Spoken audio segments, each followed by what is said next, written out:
আসসালামু আলাইকুম।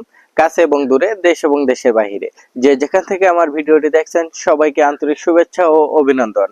আজকে কথা বলবো ভিপিএস গ্লোবাল থেকে এই মুহূর্তে নতুন একটি জটিলতা সৃষ্টি হচ্ছে, সেই জটিলতাটা কি আর আমাদের কিছু মানুষের ভুলের কারণে আমরা অনেক পিছাই যাচ্ছি। তারা যে বলছিল 2 মাসের মধ্যে 20,000 পাসপোর্ট ডেলিভারি দিবে, সেটা আসলে একটা ভুল ধারণা তৈরি হয়ে যাচ্ছে, তাদের পক্ষে একটা সমস্যার সৃষ্টি হচ্ছে। তো সেই সবকিছু মিলে আজকের ভিডিও, এবং এর সাথে নতুন করে কিভাবে দিনে কয়টা ভিসা তারা দিতে পারছে সেই সবকিছু মিলে আজকের ভিডিও।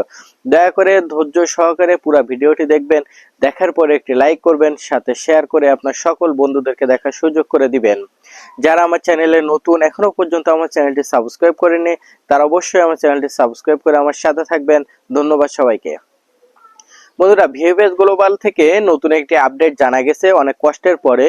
ভিএফএস গ্লোবাল থেকে যে পরিমাণে আপনাদের পাসপোর্ট ডেলিভারি দেওয়ার কথা বলছিল, 2 মাসের মধ্যে 20,000 পাসপোর্ট তারা ডেলিভারি দিবে আপনাদের, কিন্তু এর মধ্যে সব থেকে বড় সমস্যা যেটা হচ্ছে, পাসপোর্ট রিটার্ন দেওয়ার জন্য, সাদা পাসপোর্ট রিটার্ন দেওয়ার জন্য যখন কোনো ব্যক্তিকে নক করা হচ্ছে, ভিএফএস গ্লোবাল থেকে যোগাযোগ করা হচ্ছে, অনেক 30% লোক ভিসাটা পাসপোর্ট রিসিভ করতেছে, আর বাকি 70% লোক পাসপোর্ট রিসিভ করতেছে না। তো তারা টার্গেট নিয়েছিল দিনে 1,000-এর উপরে পাসপোর্ট ডেলিভারি দিবে। তো সেই ক্ষেত্রে দিনে 1,000-এর উপরে ডেলিভারি করতে গেলে তাদেরকে সবাইকে নক দেওয়া হচ্ছে, কিন্তু তার মধ্যে 300 জন কি 400 জনের মতো পাসপোর্ট রিসিভ করতেছে, আর বাকি 600-700 পাসপোর্ট ভিএফএস গ্লোবালে জমা পড়তেছে, যেটা ইটালি এম্বাসি থেকে যাচাই বাছাই করে দেখছে যে এই মুহূর্তে তাদের ভিসা দেওয়ার মতো অবস্থা না, বা যাদের মালিক যোগাযোগ করে নাই তাদের গুলা। তো এই পাসপোর্ট যারা রিটার্ন নিচ্ছেন না, তারা মনে করতেছে যে আমরা পাসপোর্ট নিলে আর ভিসা পাবো না।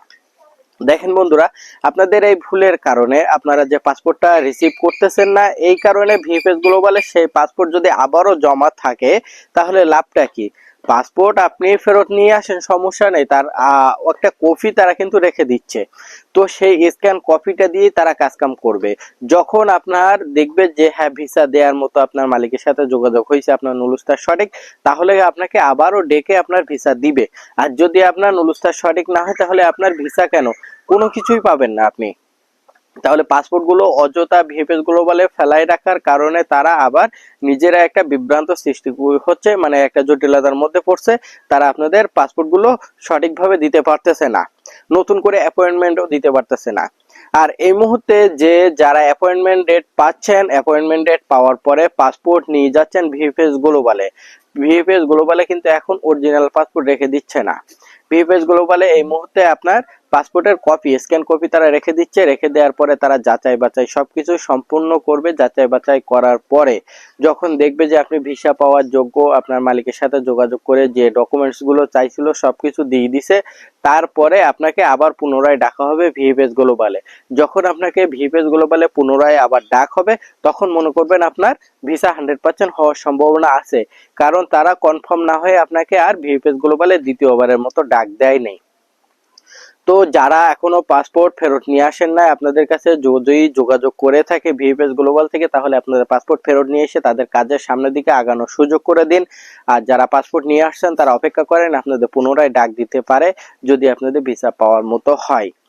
আর এখন এমনকি 2023 সালের আগস্ট মাসের ভিসাও কিন্তু এখন দিছে, গতকালকে দিছে যতটুকু খবর পাইছি। আর 24 সালের ভিসা তো কম বেশি তারা দিচ্ছে। তো এই ছিল আজকে আমার ছোট ভিডিওটি।